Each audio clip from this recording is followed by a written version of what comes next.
Hi there, how's it going? Really welcome to my channel. My name's Fiona and I vlog about pregnancy, birth, parenting and yoga. You're especially really welcome if you're new, so thanks so much for watching and please subscribe if you haven't already. And if you've been here for a while, just thanks a million for sticking around. Today I'm going to focus on a topic that I recently shared a video on, which was about our story of pregnancy loss that happened to us at the end of last year. And I just feel like it's a really important topic, not only to listen to stories and to share them and to acknowledge them, but also to understand how best to support people during such a difficult time. So this video is going to focus on that, on how to support someone during a pregnancy loss. And I just have a few ideas of things that I found really helpful for me. And I suppose before our own loss, I guess I didn't really know that much about how I could really support someone through this. So I'm just hoping that this will help you if you know someone who's going through something similar or who has done recently, because it's so common and I think it really needs a collective understanding. And I'm just hope that maybe some of these tips that I'm going to share now, or things that worked for us, might be helpful for you as well. So firstly, I think acknowledging the loss is really important. I know it might sound basic, but I think like you can acknowledge it in many ways, but just really acknowledging it as a loss, because that is exactly what it is. And I think people don't really know what to say, but like similar if they lost someone close to them, if someone close to them died, you would say, I'm really sorry for your loss. That's a very Irish way of offering your condolences. And you can just do the same. You can do it by text, you can send a letter or a card. There's lots of different ways you can do it, but I think the most important thing is that when you see the person like face to face, the first time you meet them after they've experienced that loss, to really acknowledge it and just say, I'm so sorry about what happened. And I feel that's really important, because I have noticed over the last few months there are certain people that want to say something but don't know what to say, and I can understand that. I was that person at one point in my life as well, and I just think it's so important just to say it and just to acknowledge that it was something important, because it is. So that's firstly just acknowledgement of what happened.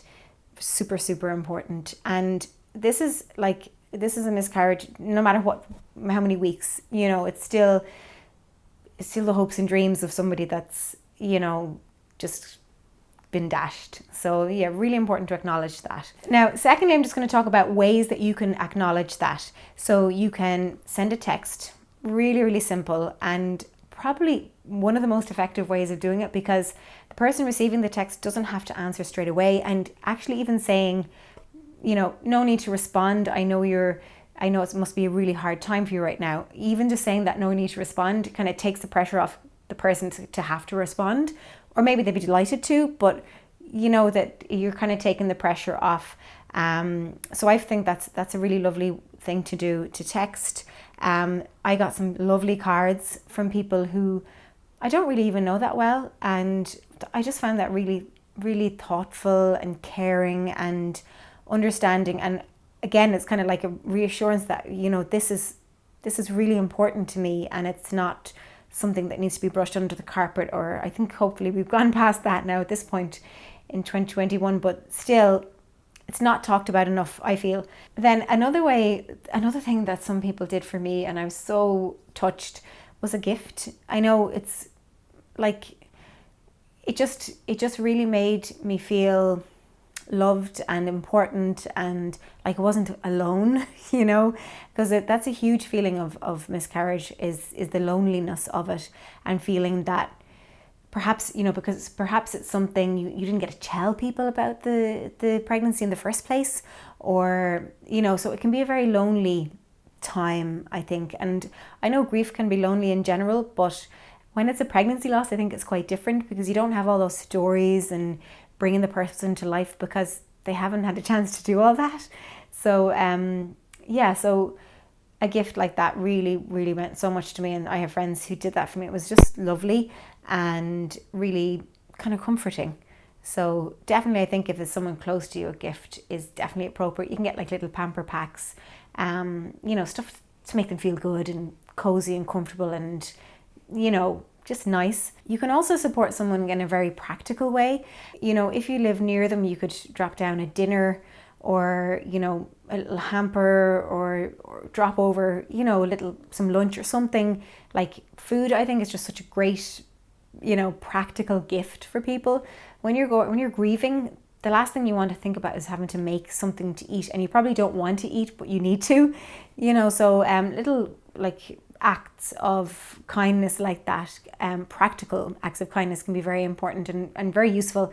Another thing is if they have older children or something like they need help with kids, with minding the kids, they might just want some time to themselves to grieve and to process everything that has happened.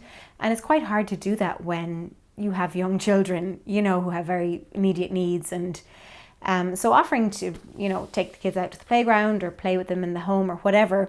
I know it's very difficult with COVID and everything, but in general, I think help with childcare would be hugely beneficial for someone going through a loss if they have, other children. And finally, I suppose it's just important to listen.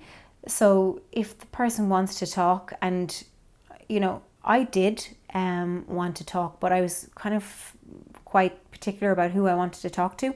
And so there'll be people who will just get it. Maybe they've gone through it themselves before, or maybe they just offer a listening ear in a way that's very non-judgmental, and I think that's so important. But for me, I really liked when someone checked in on me and then checked in on me again a few days later, like as you would if someone close to you, if your friend or family had any kind of a loss in their lives. So I think that's important. Yeah, so just be a listening ear and let them talk. I think some people will need to talk a lot, and some people won't want to, but might have other ways of processing it, and that's okay too.